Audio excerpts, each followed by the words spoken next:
Hi everybody. Today we have Sri Rangarajan Narasimhan. So he has been an activist who has brought out a lot of wrongdoings in temples in Tamil Nadu, and he has actively filed, petitions, and he's been trying to rectify the wrongdoings. He's been trying to retrieve the lot of lost practices. Welcome to the show. Srimate Ramanujanam. First question what we're going to have is who's Rangarajan Narasimhan? What was he doing all these years? How come he's suddenly active in social media and in YouTube and Facebook, and he's been actively posting videos, bringing out wrongdoings that are happening in the temple. So who are you? Yeah, before that, in your introduction, you introduced me as an activist. I would like to call me as a devotee rather than an activist. Okay. An ardent devotee, a person who is interested in Sanatana Dharma, a person who is interested in upholding the Constitution of India, and basically a citizen of this country just like you and anybody on the streets. There is nothing fancy about me. I just want to do what is right, and I've been doing. Where am I all these days? I do not know. That question should be answered by everybody else, because I am here for forever. I'm 50 years old and I'm living for 50 years and I'm there. It is like a flower, Sometimes the flower is not seen until it is blossoming. Maybe a few videos of mine, which is on the social media, probably caught everybody's attention.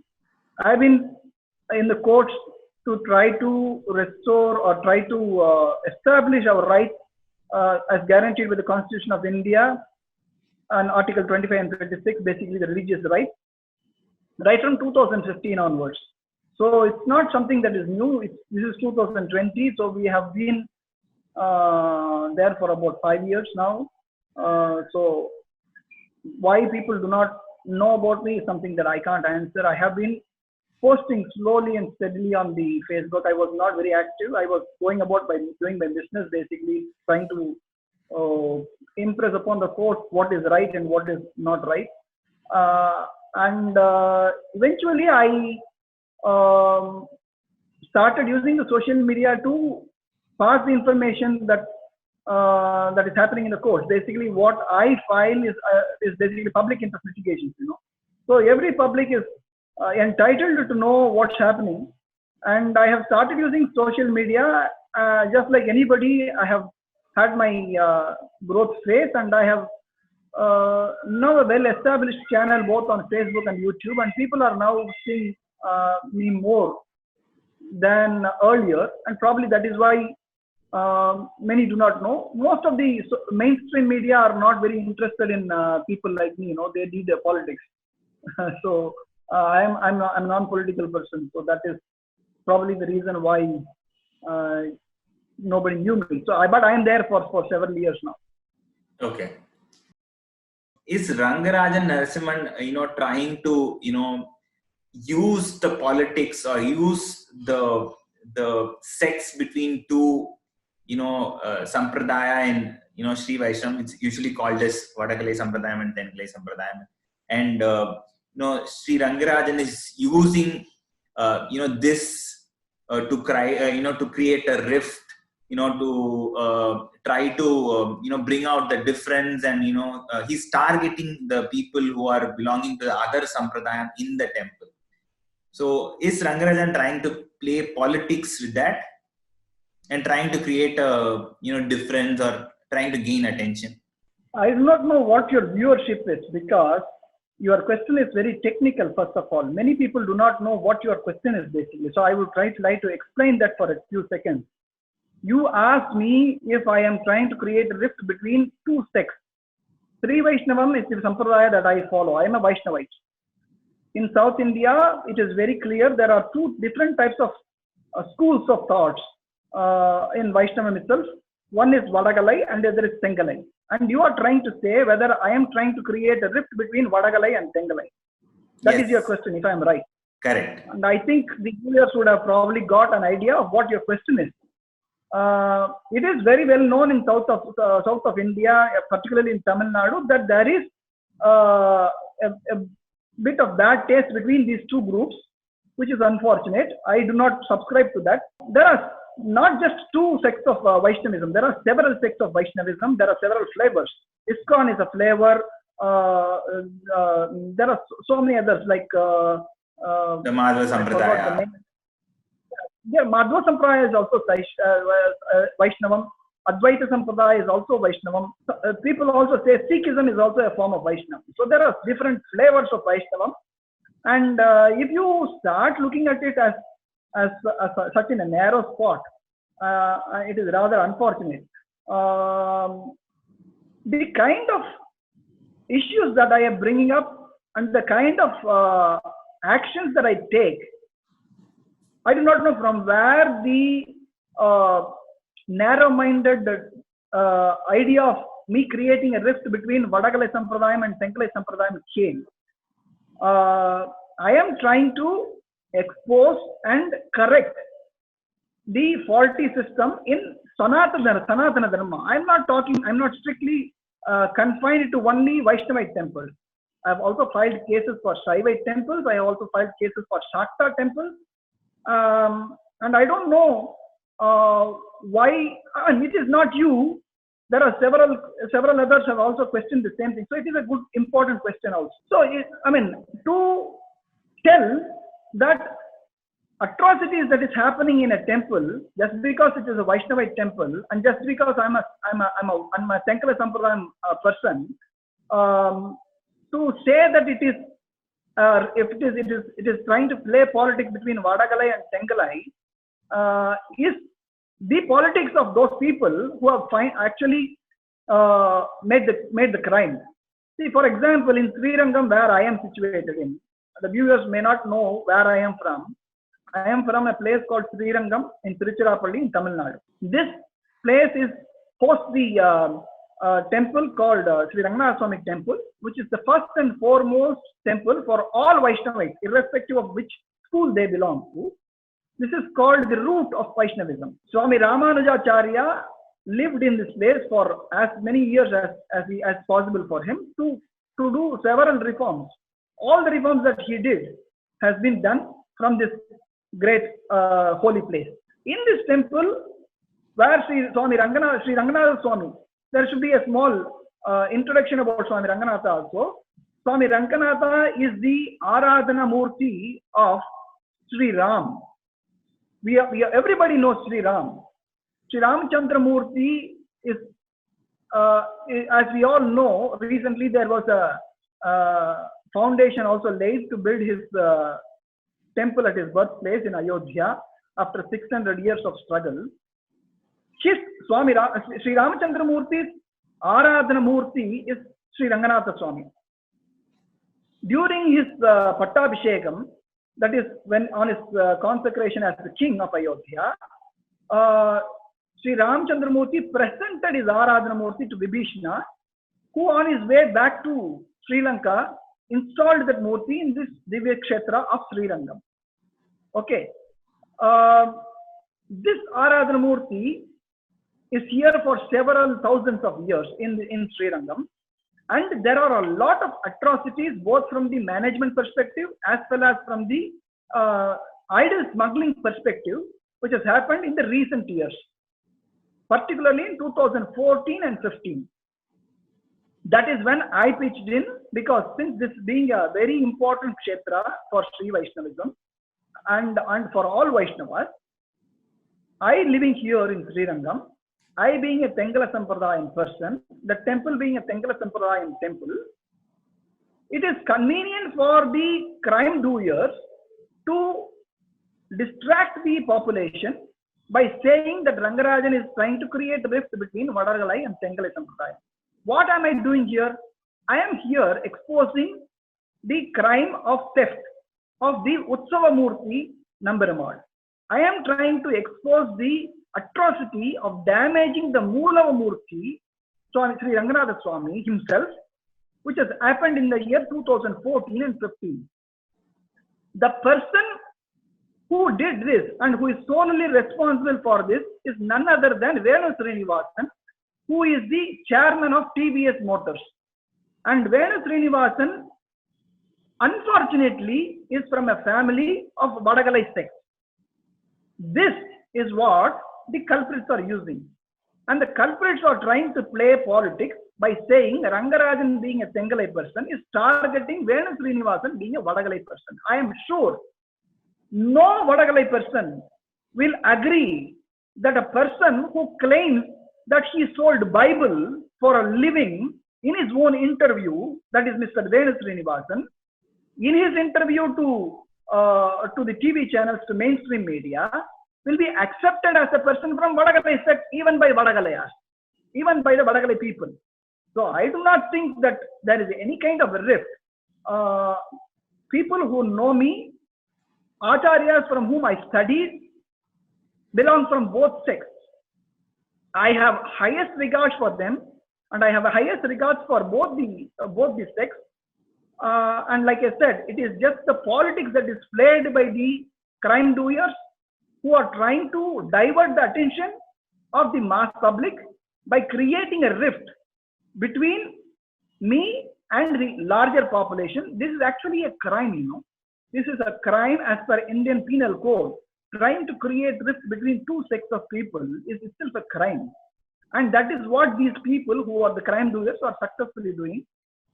And the result of their propaganda has gotten some attention more than me itself, because people who do not know me also know somebody from Tengalai Sampradayam is actually trying to create rift between Tengalai and Vadagalai. So that is where it ends. So you said people are, imposing this to create this image. So one of your videos, so you have been active in social media for quite some time, and one of the videos you said, I would, take the priests, the hereditary priests or archakas who are performing pujas regularly in the temple. I will examine them whether they have the knowledge on the agama. So this is one statement which you had made in your video. So if you look at the background, most hereditary priests or archakas are from Vadagalai sect. While if you see the people who are appointed by Ramanuja, who are called as Stalattar, who are supposed to manage and run this temple administratively, are from the Tengalai sect. So will you ask the same question to the the people who are called as the Stalattar or the Tirthakaras? Will you ask them the same question, or will you say that I'll examine them also? This is again unfortunate. People who do not know what I have done in the past 5 years can say whatever they want to. The most important case that I have been instrumental in fighting, I should not say fighting, it's my duty to do, so I don't think that it is the fighting as well. The word is the wrong word, but for the sake of understanding, I will use it. The expose of the idol theft in Srirangam was done by me in the year 2015, and I have been continuously exploring possibilities to expose that and then bring it to the attention of the courts by filing complaint. I have filed a complaint to the police station blaming both archakas as well as Stalattar as well as the temple's management for all the wrongdoings that has happened in this temple. Example, like I said, the theft of the idol of Sri Nambarmal, the Utsav Murti, the damage for the idol of the Moola Murti, and several other artifacts, ancient artifacts that was stolen, that was excavated, illegal excavation, whatnot and whatnot in this temple. And in my complaint, which is officially, there is an FIR filed by the Idolwings CID with the number 2/2019, Idolwings CID crime number 2/2019. This FIR has got in the list of accused the administrators of the temple, that is the trustees, the board of trustees, which includes Venu Srinivasan, headed by Venu Srinivasan, which is illegal, by the way. We will cover it if this is possible later. The joint commissioner, executive officers who have played a role over the years of HRNC department, the Archakas of the temple, the Stalatas of the temple, and the Tirthakaras of the temple, and certain Kangirebaras who are full-time employed in the temple. So, by your own words, there are priests, Archakas who are predominantly Vadagalais, and there are also certain Archakas who are Tenkalai from Tenkalai sect as well. So, it is not true that all Archakas are only from Vadagalai sect. And I have all my acquisition is only on Archakas, not a particular Archaka. Maybe a particular Archaka is heading them as head priest. Maybe I'm talking about him. But all the atrocities from the Agama Shastra perspective, all the deviations, all the blasphemy that is happening from the Agama Shastras are happening predominantly by the Archakas who are both from Vadagalai and Tengalai sect. And all the theft which has happened, the FIR is actually accusing both the Salatas, Tirthakaras as well as Archakas and administrators. So, yet again, it is just a question of perception that was created successfully by the crime doers who have the wherewithal to create such propaganda in the mainstream media and the social media.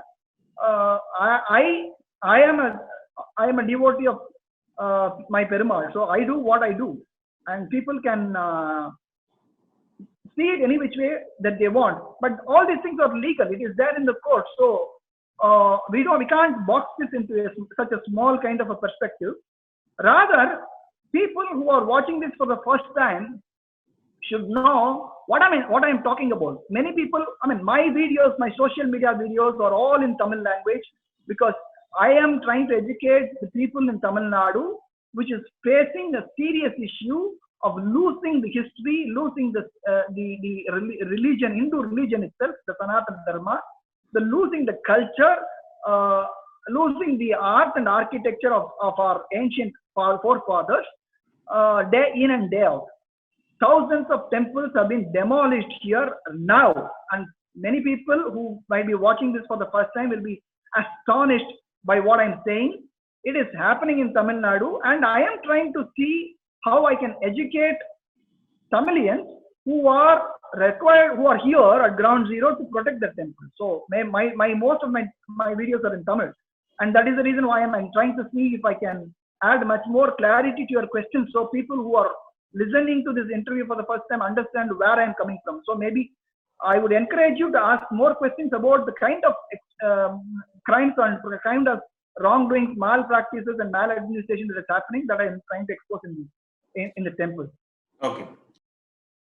So you are saying there's idol theft that's happening. So what do you mean by idol theft? So if we go to any temple, there's an idol in the sanctum, and so you are quoting an example of the Srirangam temple. So if we go to Srirangam temple anytime now, you can still see the main idol over there. You can see the other smaller shrines within the larger temple. You can see all the idols there. What do you mean, the idol theft actually? See, not only in Srirangam, this is a well-established case in the Madras High Court, basically. There is enough proof that is submitted, not just by me, but other spiritually inclined people who are also interested in protecting the temple. For the benefit of sake of the audience, in Tamil Nadu, there are nearly 40,000 temples which are under the clutches of the government, illegal clutches of the government rather. In most of these temples, there are a Moola Murti and a Utsava Murti. Moola Murti is a permanent structure, permanent figure of the god and goddesses, or goddesses as per the temple, which will be stationed. And the Utsava Murti is a small idol which is typically made of some metal, Panchaloka typically, and which will be taken on procession and then celebrated during the festival periods, which is called Utsava. In Tamil Nadu, many of the temples do not have the required security, and the government, which is illegally controlling the temples, have, in many of these temples, taken the Utsava Murti, which is easy to move from one place to another, and then placed in a locker system kind of called it is called Idol Safekeeping Center. I forgot the name exactly. It is Idol Safekeeping Center. Okay, they keep it there. In the Idol Safekeeping Center, these idols are there for several years, several decades together. There are established cases which have proven that idols have been swapped in the idol centers by taking imitations of the original, making a duplicate, placing the duplicate inside that icon center. It is called icon centers, and then taking the original and then smuggling it out. This is one kind of theft that is happening in Tamil Nadu.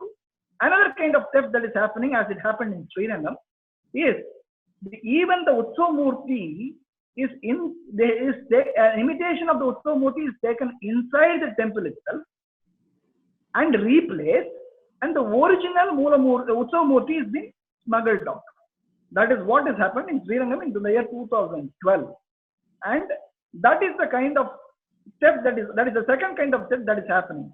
And they do this. I will answer your question before you ask the question. How is this possible? You may ask. In Srirangam in the year 2012, one additional question to this. Yeah, one additional question to that. How is it possible? So if you are saying the idol is stolen, where is that idol now? What is the idol there in the temple? Yeah, like I told you, it is an imitation that is there. That is, I cannot call it an imitation because I, being a spiritual person, I cannot call it duplicate. I cannot call it imitation. It is a prati in our language. It is basically a imitation, which is a mold taken out of the old one, and it is being replaced. I will tell you how it happened. In the year 2012, the administration suddenly thought, within quotes, that they need to repair some defects in the Utsamurti idol, which is made of solid gold, which is the belief. Nobody has tested whether this idol is made of solid gold or panchaloha or bronze or silver or copper. We do not know. Nobody tests this thing. It is faith. In history says that Malik Kafur, who invaded some years back, came here to steal this Utsamurti, and the Utsamurti was protected by the acharyas who were then by that time who lived then. This Utsamurti, which is the life of all Vaishnavas, has been marked to repair by the so-called administration, and under the guise of repair, in the year 2012, they locked the temple for 3 days. Can you believe this? People locking the temple for 3 days in a place called Srirangam, which is the #1 Dividesa, and that has happened.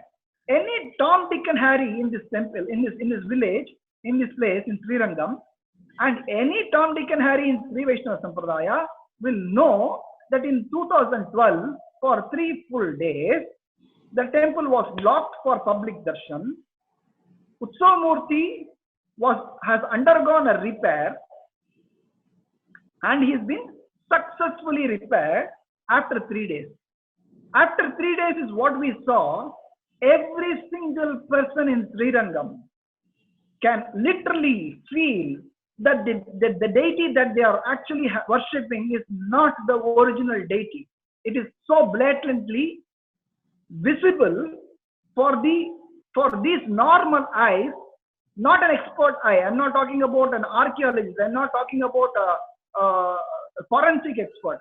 A normal deity's eyes knows that the Utsamurti has been changed. These 3 days, they have taken impressions of the original Murti, and they have made a new mold, and they have created a new idol. They have replaced that new idol here, and they have taken the original away. Where is the original is something for the police department to find. If I am given the powers, I will find. Okay, so that seems to be an organized, way of, idol theft. So, how many such cases have you, filed in the court? You're talking about idol theft cases? Yeah, the wrongdoings, idol theft. How many such cases have you filed? All cases put together. I don't have the count, but it is almost, I have filed about 30 to 35, 40 nearly public interest litigation. And the miscellaneous petitions which are part of the main case, if you put together, it will run more than 100. And this encompasses not just idle theft, but also maladministration, religious interference by government, etc. This is, I can classify it in probably 3 ways: religious interference by government on temples, maladministration in temples, theft of artifacts, ancient artifacts. These are the 3 sectors by which I have filed. Yeah, and there is 1 or 2 cases which I have filed also on a public. It also falls on religious interference anyway. And I also support other people who are fighting other cases. Recently, which as we speak, I am supporting a case of a temple elephants which PETA is trying to remove from the temple from Pondicherry. So I'm assisting them. I support as many people as possible, which is something I do, which I feel that's my duty to do, as long as I can be of use to them. You had narrated that the temple was, closed for 3 days. There was a, mold taken of the murti or, deity, and there was an imitation deity created. So you're giving so many details, and I hope you would have definitely submitted this in the court. So since these cases are in the court, under, hearing, so how many such cases have you won, or how many such cases have, reached the stage of, delivery of judgment, and how many more are there? Like, to make, how many such cases you have won? Because you say you have details, with time and, the event when it took place. So how many, such cases you have won? Yeah, see, Indian judicial system is a long drawn process, and people who have filed cases will definitely know. That is something that we have to live with. Many of the cases are still under hearing. There is not a single case which can be considered lost because they are pending hearing, and the hearing is going on. With regards to cases that are won, there I can quote quite a few cases. Srirangam case itself, the idol theft case, the police refused to file FIR as expected. Because they are all part and parcel. Several people are part and parcel of this, and the people who have committed this crime are very well connected and very well established and very powerful. So they have put their might behind to not file an FIR. And I filed a case before the Honorable Madras High Court in the year 2018, seeking for a direction to file an FIR, and the case went on for a year. And after a year, the court has agreed that there is prima facie. The preliminary investigation was done not once but twice, which is strange, because even in PRPC there can be only one preliminary investigation. In spite of it, there were 2 preliminary investigations done in my case. I can even say the case number is criminal OP 5596 of 2018. And finally, in 2019, the police were directed to file FIR. They did not file, and I had to go for a contempt petition. And finally, they filed it in December 2019. Idle CID crime number 2/2019 was filed successfully, and investigation is ongoing. This is one case. With regards to the damage to Moolamurthy in 2015, when the damage happened, I approached the court. As a result of that, subsequently I had to file a few more cases, and there are 2 bans which are still in existence. That there cannot be any temple in Tamil Nadu there cannot be any renovation done in Tamil Nadu. There is a ban on renovation on ancient temples by the Honorable Madras High Court in Tamil Nadu, except for they have given exceptions to essential work, meaning if there is a temple if there is a structure which is almost on the verge of collapsing, they can work on it. Otherwise, they cannot do. Even that, they have to get approval from a committee that the court has appointed. An expert committee is appointed. That expert committee has to approve them. That ban is there. In Tamil Nadu, there are also temples which are completely demolished. recently my tweet, I'm not very I'm very new to Twitter, I should say, because I have not, the recent tweet that I have made on the Manambadi has got some good reception. There is a temple in Manambadi which is 1,000-year-old, built by Rajendra Chola. That was completely demolished by the HRNC department, the Hindu Religious and Charitable Endowments Department under the government of Tamil Nadu. They have demolished a number of temples in Tamil Nadu, and I had filed a case, and the court has completely banned any kind of demolition of any ancient temples in Tamil Nadu. This is another one. There was a religious interference in a place called Thirukkannapuram. Thirukkannapuram is a place in Tamil Nadu where there is another Vaishnavite shrine, and the HRNC department has interfered in the religious festivals that were supposed to be conducted, and they stopped the religious festival, and I had filed a case against it, and I won the case, and the court directed the authorities and everybody else to conduct the Utsava. Brahmotsava was stopped, and it was done. And there are other minor orders that I have received. There are several orders that we have received, which are like kind of speed breakers to the HRNC department, which has been happening quite a few times. Recently, HRNC tried to usurp 10 crores of rupees which are part of the surplus funds. Recently, HRNC tried to pass an illegal order to try to divert the surplus funds from rich temples to the cheap crores of rupees. And the case was not filed by me. Nevertheless, I gave my videos went viral in that, which was given in the local language Tamil, which went viral in that. And finally, before even the hearing came in, the government actually withdrew the government order. There are other cases which are pending. If required, I can give details. So coming back to Srirangam, so you were talking about idol theft and the wrongdoings. So there is, people say there are several wrongdoings, but they allege that Mr. Rangarajan focuses only on certain things which he is focused. He is not worried about the other wrongdoings. So, and people give a lot of examples. There are other wrongdoings in the temple. So one example is it was you who brought out that the prasadam which was offered to the Ranganatha Swami is not done properly.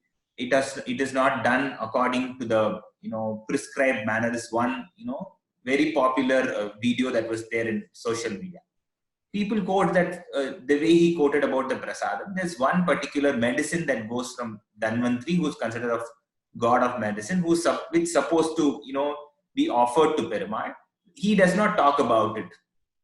And there are things like things that are there with Gosala. There's a specific sanadi called Nadamunigal sanadi, one of the acharya of Sri Vaishnava Sampradayam, that is used as a place for resting and eating. So people say there are a lot of wrongdoings, but Rangarajan comfortably takes only few things. So what is your response for that? On a lighter note, those who are complaining, let them take up those things that I have left off. Because if they are knowing those things and they are keeping quiet, they are actually doing something wrong. And that's on a lighter note, actually also seriously anyway. Even though I am saying that it is lighter note, it is also serious. I do not know how to explain this thing. Basically, okay, let me say, I give you an analogy, and let's try to see a couple of analogies, and let's see if we can try to answer the question. Let's say a person is having a heart attack. Let's say a person has fallen down from the fifth floor onto the floor. Let us say he has a broken leg. Let us say he is also suffering from a heart attack. Which one will you treat first? We'll obviously treat the cardiac arrest first. Why? Can I say that this doctor is selective in treating this person? He is not looking at the broken leg, but he is only looking at the heart attack? You can't say that, right? Say that it looks silly, isn't it? Such is the case. There are several issues in several temples. There are things that are supposed to be taken care of first, second, third. There has to be priorities. And all the issues must be addressed. There is no denial about it. The second analogy I would give is something that is recent. Many people can relate to it. The current situation in our country, in the world for that matter, the COVID situation. There is a lockdown. Everybody is supposed to stay indoors. We do not know for what reason, how it is going to prevent. Scientifically, is not proven. And there was recently an aggression by Chinese into our territory, and India also gave a befitting reply to that. Now, if somebody goes and tells that the Prime Minister, instead of looking at the COVID-19 situation, is putting his efforts on to tackle an aggression in China, what would you call them? You would probably call them Tukde gang, isn't it? So, just because somebody is talking about a particular issue, which is very important, which is much more important, and just because the public comes to know about all these things primarily because of my videos on the social media. No mass media, no mainstream media, no social media other than my channel, for that matter, has talked even a single time about the theft that has happened in Srirangam and in other parts of Tamil Nadu to the extent that it is supposed to be covered. And my videos are not short, probably like this video also. We do not know how long this interview is going to happen, and I do not know how long people will have the patience to listen to such. Sorry? The patience to listen to the explanation. Yeah, to listen to these issues, because these issues are not things which can be made to understand to people. These are all white collar crimes, These are all scientific crimes that are happening, and it is not possible for anybody to explain what is. In spite of me spending hours together publishing videos, you yourself are having so much of a doubt, which I know that you are asking because those who are only spending 2 or 3 seconds watching my videos probably can have their own opinion about what I'm saying. In spite of enormous evidences that I have shared in the public portal, people are not aware of what is happening. I am sure outside of Tamil Nadu, many people would not even know what's happening in Tamil Nadu, with temples for that matter. I'm talking about with temples. People know about the politics that is happening. Tamil Nadu is always politically in a powerful position. So people will definitely watch and closely follow Tamil Nadu politics. But what happens to the majority of the people who are living here, who are from the Hindu, who follow the Sanatana Dharma, so-called Hindu religion? There is nothing called Hindu religion. Hinduism is a group of religions. And this group of religious people are facing serious issues, serious fundamental denial of fundamental rights of religious freedom. People do not know about these things. It is difficult for anybody like me who is sitting in a corner in a small village called Srirangam to expose every single thing that is happening. And even if I do that, people will say he is finding fault in the nitty-gritty issues. Yeah, I'm coming to that. I'm coming to that. Just to give an assurance, I will never leave a small stone unturned to establish the religious rituals and culture and the practices, customs and usages of not just Srirangam, but every Sanatana Dharma temple as prescribed by the Shastras and Sampradaya. And this is not a small joke that we are talking about. Everything will be attended, like I said. Heart attack will be taken care of first, and minor scratches on the body will also be taken care once the person is revived of the cardiac arrest. So another allegation of which people keep saying is Rangarajan keeps complaining about everything. He has problem with everything. So he was saying at the beginning of the lockdown, when the COVID was spreading a lot in the country, he said the temple celebrations or specific festivals are not happening. So now when people have found out that with proper social distancing and wearing of the mask, we have to run the economy and people have to, the normalcy has to be restored. And a lot of temples are, started their, temple festival celebrations which were missed or which are, about to be done. So they have started it. So, people say, Rangarajan had troubles that, festival was not happening. Now the festivals have started happening. He has problem with that also. So they say he finds fault with everything. So what do you want to say for that? this is a joke, earlier you said that I am not looking at all the issues. Now you are saying I'm looking at every single issue, which is very contradictory, isn't it? Well, if there is something wrong, that is wrong. You can't. You have to call a spade, and a rose a rose. See, when Tamil Nadu temples, particularly Sanatana Dharma temples, follow Agama Shastra, which is a derivative of Vedas. Agama Shastras are divided basically in three broad classifications. One is Shaiva Agamas, another is Vaishnava Agamas, and this is Shakta Agamas. Since they are all derived from Vedas, they have a basic common thread. And the common thread is reasons which are not mentioned in Agama Shastras. One can never, ever dare to stop a festival that is scheduled to happen in a temple. This is very clear.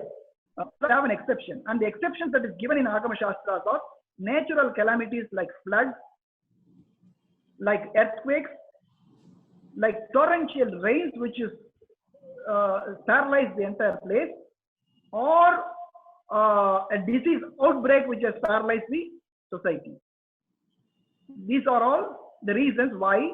And one more thing is that invasion of an enemy, which is not happening which is happening internally, but our enemies are now inside, not from outside. Anyway, so this is another reason. COVID does not fall in any of these categories. Number one. Number two, the government of India or neither the government of India nor the government of Tamil Nadu had imposed any ban or any restriction in the way a temple operates. The only restriction that is there is for the citizens of this country to visit any religious institution for that matter. Public cannot visit religious institutions. But the religious rituals, Sanatana Dharma is peculiar, It is unique. That is the uniqueness of India. That is the uniqueness of the Bharat nation. We celebrate our gods like none other religion, no other religion, So we have several festivals throughout the year which are required to be done as per the Shastras. And since there are no ban, which cannot be also there in my opinion, these Utsavas which were supposed to happen in the Vikari year of Panguni month of Vikari year, which is the Tamil year, last month of the Tamil year, which is in April, that time when the government banned the entry of public into the temple, the government did not stop functioning of the temple altogether. They have said the temple can proceed as per the religious requirements.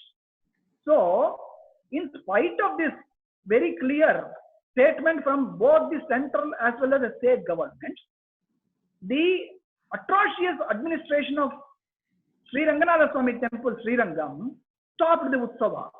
We all know that Utsavas happened in every other temple, including Tirumala Tirupati Devasthanam.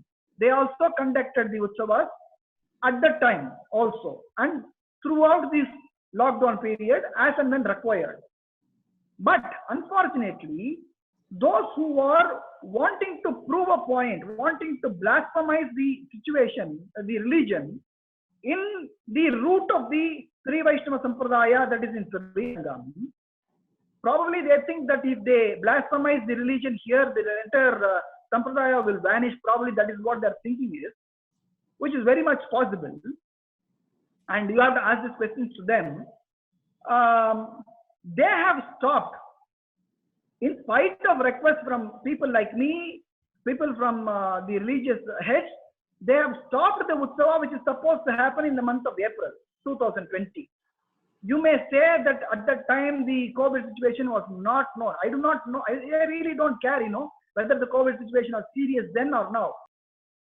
Can anybody say whether the point is, yeah, I agree that the COVID situation lockdown happened, but we are dealing with people and people life, the priest, the people who will make arrangements for the festival. Don't you think their lives matter? They don't know how this disease is spreading, what would be the effect of the disease. We saw a lot of people getting affected. We heard news that there were no beds in hospital. So in such scenario, how do you expect people to gather and organize a festival? Do you remember the date when the lockdown was announced? It's on March 21st. The Utsava is supposed to happen 3 or 4 days later than that. Start, okay. It is not too far. So at that time we were not even knowing what is happening. Everybody, we are clueless basically. During that time, what was the situation with regards to this COVID? And today, what is the situation with regards to COVID? None in the world, I would say, underline it with bold, have found a cure for this disease, COVID-19. There is nothing which has changed from then. There's nothing just changed. Even though some people claim that there are vaccines, which is not in trial yet. So we do not know. There is no medicine for this.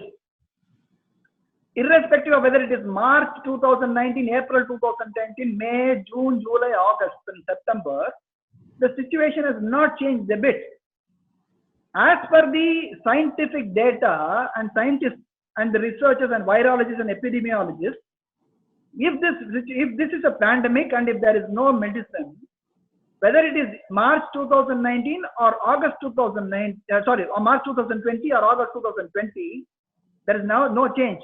Your accusation that then it was very severe and now it is so mild is an imagination in my opinion, because it is as severe as it was then as it is today, or it is as simple as today as it was then.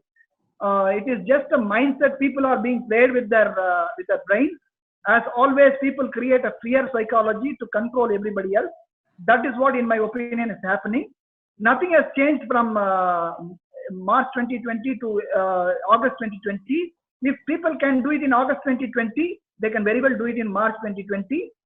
There is an organized, very well conspired blasphemy which is happening in Srirangam. People want to blasphemize our religion. They want to mar our religion. They want to create blocks to our rituals. They want people to forget about what is happening. The Adi Brahmotsavam, which was never ever stopped in the history of Sriranganath Swami Temple, Srirangam, was stopped in this year by falsely citing an order which was never existent, that the government had banned any kind of rituals, which is not true. But government never ever banned any rituals, any festivals that is happening inside the temple. If your fear that the archakas and the priests and all the kankrebaras, all the religious servants who are performing these things will be affected, then they will be affected even today. In fact, they will be affected even more today, because that was the time when the disease was actually starting to spread. Today it has spread for sure, if at all it existed, as per the popular belief that it has really spread. So I do not see why it could not have been done by then when they can do it today. And when people say that I was objecting then for not conducting utsavas, and I am objecting today for conducting the same utsava, they do not know the shastras which govern these things. The utsavas are supposed to be festival days. It is a joyous occasion. In our sampradaya, anything that we are doing, we do a sankalpa before we start. And in that sankalpa, we tell the location that we have, that we are in Bharatavarshe, Bharatakande, Mero, Savasaka. We continue to do this, and then we say Subhayoga Subhakarana. That means I am trying to do certain things which is for the good of the world, and I pray to God that I am trying to take a time and a lagna and a yoga and etc. the nakshatra, such that it is auspicious. So the task that I have taken, the karma that I have begun, will finish without any hindrance. And that is why we are supposed to take a Shubha Yoga, Shubha Dina, Shubha Nakshatra. All these things must be auspicious.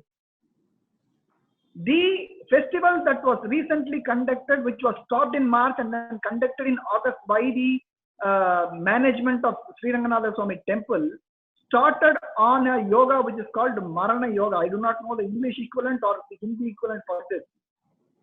It is basically a yoga which is it's a time of the calendar as per our sampradaya. It is not auspicious. Even the normal person who look into the daily sheet calendar, he will see what is the yoga for that time. And if it is Marana Yoga, he will never ever even attempt even to go and buy a shirt for him or a dhoti for him. The Utsava that was restarted originated at that particular time, which is what more proof do you want for the blasphemy that we face in our own country by our own men? Okay. And should I not raise this concern? Should I not voice this out? Normal people do not understand this. No. People who are educated, people who are well versed with the sampradaya, they are the persons who should decide. And I have spoken to n number of people to verify these things. Assuming that I have not diagnosed it properly, I have checked with several educated scholars, several religious leaders, and they have all unanimously said that the time that was chosen, that is 8/8/2020 at 5 p.m.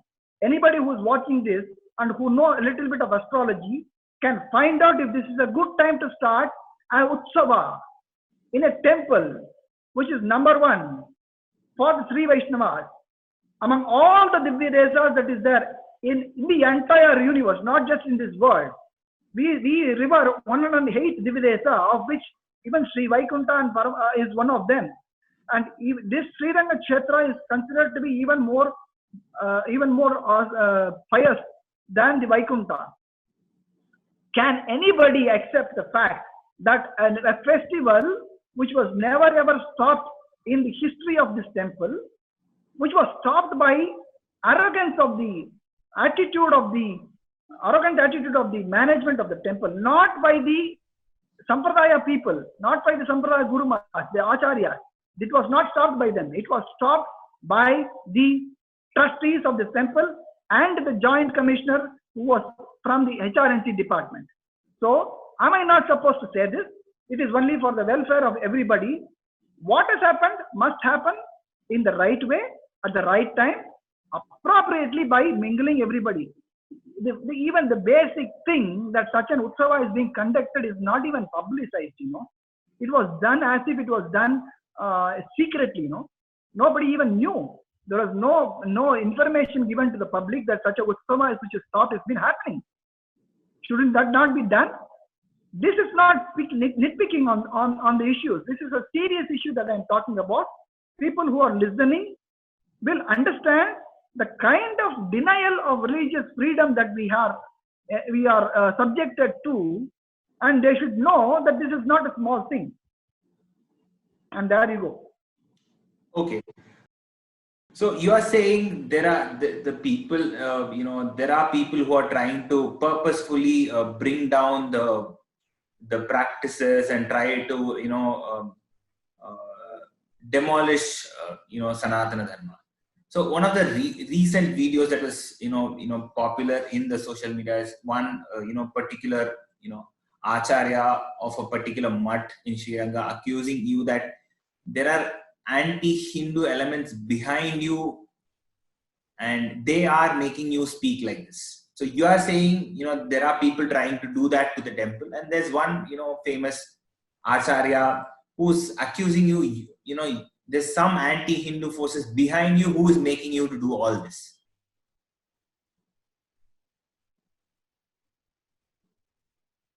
And Well, you should ask that press, Acharya. he gave a press, meet, I think, and then we were able to see so many mics placed in front of him. So he was specifically accusing you of, there's somebody behind you who's working on this. So what do you want to say for that? See, I can't be answering for the statements that others make. You should ask the Acharya. His name is Chandalangara Jiyar, alias Mannargudi Jiyar. He is the pontiff. And he is utilized. He was utilized or utilized his proximity with the mainstream media to have gone to the mainstream media to specifically accuse me as an anti-Hindu person and as a person who has been operated by anti-Hindu outfits. This is a serious statement. I would encourage even the intelligence department to have a probe on me to find out if I'm being operated by anti-Hindu groups, because such a kind of a thing should never be allowed. First of all, why the Acharya said you should ask him. Please do ask him. I will give you his number. I can give you his number. Please interview him and then find out why he said that, because it is up to him to explain why he said that. People who are watching this interview should know whether I am anti-Hindu. I will leave it to them. What is the other question that you said? Who is behind me? Yeah, so God is behind me. My Perumal is behind me. Sriman Narayana is behind me. All these books, all these religious books, all these law books are behind me. I am a law-abiding citizen and I am a devoted Sanatana Dharmi, and it is my responsibility to uphold Dharma, and I try to do that. And this is all is behind me, but God is behind me, and I feel that it is my responsibility and my duty to do this. It is also childish to say, and it is also insulting to say that people cannot think straight on their own. It has become a fashion today to constantly suspect some strange forces behind a person who is bringing out, who is a whistleblower, I do not know why. That is politics, that is politics at its best. We all are matured adults. We know what is law. We know what is right and what is wrong. We know what to do and what not to do. Unlike people who are forced to speak with the mainstream media by having several mics in front of them and claiming that I am anti-Hindu and I'm a force, some anti-Hindu forces behind me, I can think on my own. And there are several people like me who can think on their own. I think the larger population should connect with what I'm saying, and then should know that not everybody is being driven by forces from behind. It is up to the public to understand whether the person who accused me as anti-Hindu, who's in spite of being a pontiff, in spite of being a religious leader, or in spite of being a head of a mutt, accusing me as anti-Hindu, they should try to ask and then find out and research about the so-called background of this person. Okay. So one question specifically, this we picked up from your social media post. So there's a popular historian, called Madhusudan, and there's a Bharatanatyam dancer, who had posted his offerings, what he had offered to God. So he says he has offered this to a particular god, and we saw some post about it. So you were saying in one of your videos that you want to investigate or examine what he has offered. So why do you say that? A person who he would have offered it to God out of bhakti, or he would have wanted to do something, he would have prayed for something. Why do you feel there's a need for investigation or examination on that particular post or that particular declaration, I would say? See, I did not ask the person to be investigated. When you use the word investigation, people may be misunderstand it as a police investigation or things like that. Typically, what the politicians ask for. I said, okay, again, people who are seeing me for the first time, people who are hearing this thing for the first time, they would not know what you're talking about, and I think it is my responsibility to give a curtain raiser of what is happening. There is a person by name Madhusudan Kalaichelvan, whom you claim as an historian. And there is a person by name Zakir Hussain, whom you claim as a Bharatanatyam dancer. Zakir Hussain, the name tells his religion, and he accepts it. He has not denied it. He very clearly says he is a Muslim. Okay, he is a Muslim. And he is not a Hindu by any stretch of imagination. And this person, after my expose on my social media, these two people are related, you know. We need to understand Madhusudan Kalaichelvan and Zakir Hussain are thick friends. Madhusudan Kalaichelvan is a person with a Hindu name, but he's a practicing Muslim. I am not saying this. If you go to the internet and search for Madhusudan Kalaichelvan in the Hindu, the newspaper The Hindu, you will find an interview given by him where he himself says that he prays namaz for 5 times a day and he fasts during Ramzan. He is a practicing Muslim, in short. The politicians are very fond of calling people as the crypto-Christian. He is a crypto-Muslim. For a second, please do not misunderstand me as a person who is against any religion. In my Sri Vaishnava Sampradaya, my Alvar, there are Alvars, and Alvar says, Avar Tamadama Dari Bari Bagai Bagai, Avar Erayavar Kuraivilar. This is a Tamil Pasuram. The meaning I will try to translate. Every god is not inferior. Avar Eraivar Kuraivilar. Meaning, no god is inferior. It is their choice. So I am from such a sampradaya and I am not against any religion. But I am definitely against those people who are foxes in the skin of a cow, you know, who try to portray themselves as Hindus, but they are not Hindus in reality. Madhusudan Kalaichelvan, by his own interview, is a practicing Muslim. It's a Hindu name. You claim that he is an historian. There is a video posted on YouTube by a channel called Peppers, if I am right, which was taken in the year 2016, where the interviewer actually introduces Madhusudan Kalaichelvan as a manager of a non-vegetarian restaurant in Chennai. How come from 2016 he suddenly became a historian in 2020 is a $1 billion question. You can ask, can a person who is running a restaurant cannot become a historian? Yes, he can very well, but we will definitely question his credibility.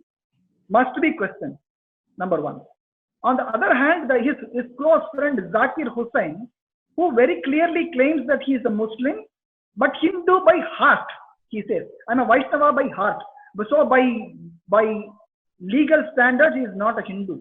The law of the country, a law by name Tamil Nadu Temple Entry Authorization Act.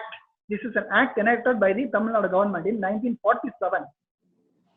There is a rule in it which says, these are the people who are not allowed to enter into a temple. And the number one category is non-Hindus. Many people will be surprised by this statement. A law of this country prohibits non-Hindus from entering into a Hindu temple. This is law. I'm not talking about any Manu Nidhi Shastras or any Chanakya Nidhi or any Vedas or anything. They also prohibit, that is a different story. But the law of the land says a non-Hindu cannot enter a Hindu temple. Zakir Hussain, being a non-Hindu, however tall he claims that he is something by heart, can never be allowed inside a Hindu temple so long as he remains in the other religion. If he is so into this religion, we welcome him into this religion. let him be inducted, let him be legally called a Hindu, whether Vaishnavite or Saivite or whatever he wants to call himself as. Let him legally claim it, and then he can enter the temple. And somebody claiming in their Facebook that I have donated so much of money to this temple, I have since given half a kg of gold to that temple, I have given 1 kg of jewels to this temple, I have donated my medal to this temple and that temple. Unfortunately, what comes in the social media is probably is written in stone for us in this 20th century, 21st century, unfortunately. Anybody can make any claim for that matter. All those claims must be investigated. We do not want any money from any other religion because this is our country, this is our religion. We have the right to decide from whom we can take money and whom we cannot take money. And somebody, just because he is claiming that he has donated something, doesn't mean that nobody else donates anything. And just because, even if it's true that he has donated, doesn't make him any better Vaishnavite or any better Hindu Dharma practitioner than the other person who has not donated. So you're saying basically, they are people, they are non-Hindus and they were allowed in the temple. That's a prime, allegation. Yeah, that is law. It is not an allegation. It is law of land. Okay. Who can say no to the law of land? If you do that, that will be a contempt. Okay. The final question, of the interview, I would say. So you have been fighting. One other thing I would like to tell is that there are also questions on why cannot you accept something which is given. You also asked something that is given by a bhakta, and the people say that even in the past, British also gave, Muslims also gave. Who gave what? They gave the money that they looted from us, They didn't give anything from their pocket. They looted this country. There is a video which is circulating that $45 trillion has been smuggled away, has been looted by the British from our country. The temples that were there when the Mughals came and raided in our country, when they conquered our country, their temples were actually covered with gold, which is all facts. There are enough historical evidences which is available that several kings from the other countries who came into this country looted this temple left, right and center. And they have looted. I would never be able to accept the argument that those people are so probably generous to donate to our temple. How can anybody ever say that somebody donated when they have looted us, Such is the kind of a situation that we are in, unfortunately. You take money from my pocket, you take 1 lakh rupees from my bank account and you give me 10 rupees and then you say that it is my donation. That is not charity, That is actually even worse than looting me. It is actually demeaning me. You have taken everything from my country. You have robbed my country. You have made me almost a beggar. And then you say that you are donating to my country, donating to the God in the name of so-called. I am sure there are some people who are definitely true, but I'm not talking about exceptions. I'm talking about those foxes who are in the cow's skin, who try to demean people. So in our Sanatana Dharma, people like me and you, who claim that they are better just because they donated some money to some temple. No, we are not wanting any donations, boss. We can give money to the entire world. That is how our forefathers lived. When there is not even no America, when the British are even trying to walk, we were sailing across the ocean throughout the world. We have conquered the world. Our technology is so rich. People like Madhusudan Kalaiselvan, people like Zakir Hussain, demean people like Praveen Mohan, who is a very famous YouTuber, who does extensive research on the internet, and they claim that he is actually vilifying our culture. The kind of research that people like Praveen Mohan do without taking any credit for any of their findings, who try to tell that our forefathers had much better technology than what we are having today are being demeaned by these people like Madhusudan Kalachalan, Zakir Hussain in their own social media. People who follow their social media will definitely know. And if at all this Zakir Hussain claims that he is a Hindu by heart, you go and see his Facebook posts and other social media posts where he will insult Gomata, where he will say people who are following Hindu religions are people who drink cow urine. He defies us, he vilifies us, he ridicules us for worshipping Gomata. How can a person who ridicules us for worshipping Gomata can ever be a Hindu, you tell me? Okay. I agree to, certain points in terms of the law of the... Yeah, you go ahead. Okay, so... I can't hear you, sorry. Coming to the, final, question of the interview. So you have been fighting against the wrongdoings, against the law, things that are happening, haphazardly in the temple. So when do you see all these cases come to a logical conclusion? When do you think, you'll win in the, cases which you have filed? Like I said in the beginning, the legal process is a long-drawn process in our country for whatever reasons that is there, and I wish all these cases are done and dusted with day before yesterday, but unfortunately that is not the reality. In our own country, we are struggling to establish our own fundamental rights. Such is the pathetic situation that we are in. And unfortunately, many of us are not even aware of the denial of fundamental rights that we have. Fundamental right to worship. We are denied of that in our own country. With such a situation, with the current legal system, with the pending cases that is there in the court, the cases are long fought, long drawn. There are two aspects to this. I mean, one is winning the cases on the court and winning the cases on the ground. When winning the cases on the court is something, like I said, is something that is in the hands of the court. I wish it will happen very soon. Like I said, I wish it has happened yesterday, but it hasn't. I wish it will happen tomorrow, today. It will happen. I'm sure. I'm confident about it. But the real win, the real victory is when we wake up. When many of us understand that it is our responsibility, these are our temples, these are our pride, and this is our right, and it is our responsibility for us to be able to claim what is legally right for us. So, unless otherwise this happens, victory is a distant reality. But I am sure it will happen for within a few months or years. Okay, I hope people who watch this video, get more knowledge. I know that people feel enlightened and have better idea what's happening at the temples in Tamil Nadu. So thank you for taking out time and explaining all your.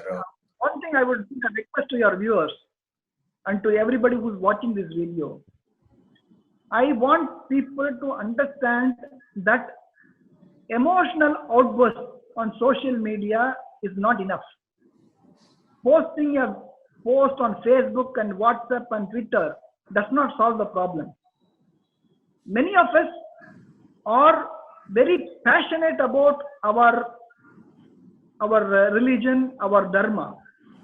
But not many of us actually put the same kind of a passion in learning this.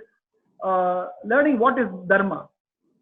In short, many of us do not know the Bhagavad Gita also. Forget about the meaning, even the slokas, which is something which tells that we do not have the pride that we are supposed to know, supposed to have. And I wish those who are watching this video will understand that it is not somebody like Subramanian Swami or some Hindu outfit which will jump from the sky and then find a solution for all our suffering. No, that is never going to happen. Neither anybody like Subramanian Swami or somebody like me who's sitting in a corner, Rangarajan, or somebody else can solve the problem. Unless otherwise we take ownership of our religion, of our temples, and we feel that it is our responsibility. And that responsibility comes only if the pride is there. Just like when India plays Pakistan in a cricket match, the patriotism is at the high. That is not enough. We should know the number of temples which are smuggled from this country. Just to extend it to 2 more minutes, I do not know how much more time you have. A temple, an entire temple from Madurai is available in the Philadelphia Museum. Entire temple, not an idol. An entire temple is displayed in Philadelphia Museum in United States of America. Okay, such is the kind of ignorance that we are in. And we are typically being played on our emotion by people who are actually anti-Hindus and who call people like me and the others who are actually doing the groundwork as anti-Hindus. We should know this. We should know that it is up to us to separate the milk from the water and to understand which is milk and which is water. Separate man from the rest of the crowd. So we have to do we should not just stop by putting a post, retweeting or reposting a Facebook and forwarding things on WhatsApp, but we should also take a little bit of interest, maybe 30 minutes in a day, to understand at the least what is happening today, if not what has happened in the past. There are enough information available on the internet. We should at the least know what are our fundamental rights as guaranteed by the Constitution of India. We should know that, and that we should do enough to exercise our rights. If we start doing this, unless and until we start doing this, there is no remedy for the entire thing. There may be successes here, 1 or 2, but that is not going to be long-standing for another 1,000 years. This is Sanatana Dharma, which means there is no beginning and there is no Adi and there is no Ant. There is no beginning and there is no end.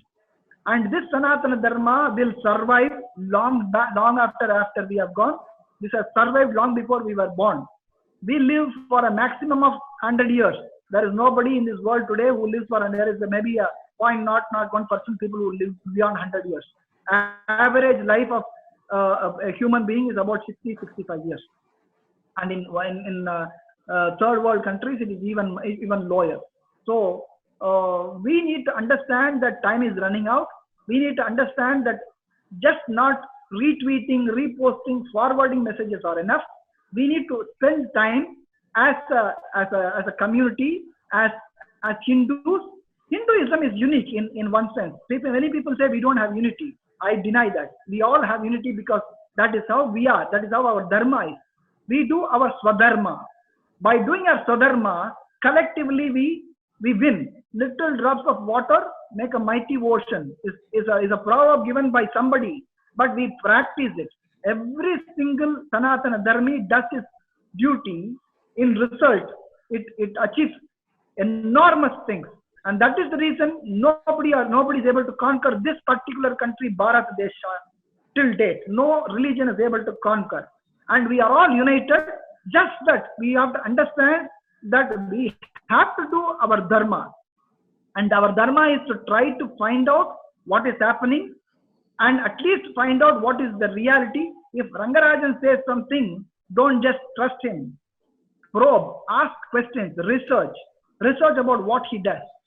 Find out about the cases that he has filed. Just because I am saying that I have filed 100+ cases, don't take my word. Don't give me money. There are so many people who will say, I am doing this, I am doing that. Give me money. Don't give me money. Participate in the struggle. Participate in the journey. You also take the ownership. Try to find out what is happening in the temples. Try to find out what has happened to the temples. We participate. You spend 10 rupees and then file a right to information petition about the temple that you are interested in, and then find out what is the reality. That is more important than you giving me 1,000 rupees. Never give money to anybody. Put that money where you are supposed to put in. Take half an hour of your day and then give it to this dharma. We will go a long way. Thank you so much for that, detailed explanation. I think people who, after watching this video will definitely have an enlightenment. They will definitely know something which they had not known for all the viewers. Thank you so much. Thank you for taking time and explaining this. Thank you very much, Srimati Ramanuja. I also thank you for providing the opportunity to have a detailed interview. Many people don't have time nowadays to have a long interview, and I appreciate your this thing. I wish your channel also good, and I also request you to interview the other side of the party, which nobody does.